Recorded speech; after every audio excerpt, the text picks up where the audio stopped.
Anong gawa mo? Meron ako na fix ng duyan ni. May duyan. Para kanino? Para kay Millie Molly. Saka ito yung swing nila. Para pag ganito namin, ano siya, yung fit niyan, andyan sa duyan, nagatalsik. Tada! Got so pretty. That's at the floor of the bata, yung mag-play sila dito. House, tsaka hindi naman madilim. Yan sila sa third floor. Saka ito yung ano nila, campfire. Tsaka ito, magapunta sila dito. Tsaka para mag-sito, magaganto namin. Like that.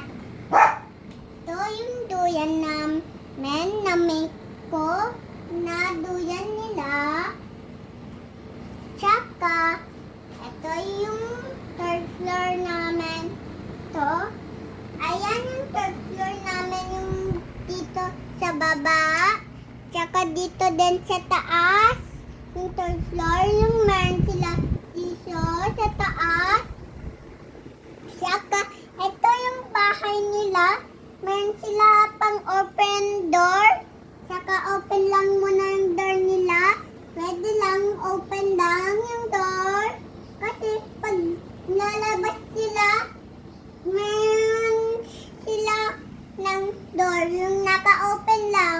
Yung wala sila ng door. Kasi pag hindi nila ma-open yung door, wala sila susi. Wala. Like that. Pag na-close mo lang yung meron susi. Oh, may pumasok na sa house. May pumasok na sa bahay. Yan na. May pumasok na sa bahay mo. Yeah. Oh, nakita niya yung duyan. Magduyan ka na daw. Oh, yan. May higaan pa. Lagayin natin sila ng pillows. Kasi sa pillows na lang kasi ito siya. Di? Yan. Kasi manapig na sila. Okay. Like that. Oh, yan na. May pumasok na.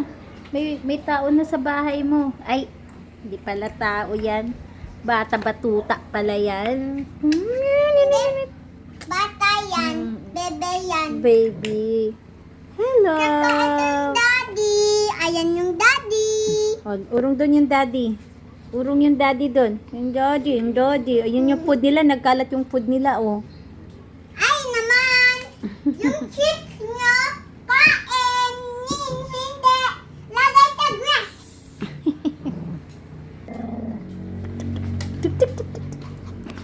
Next videos.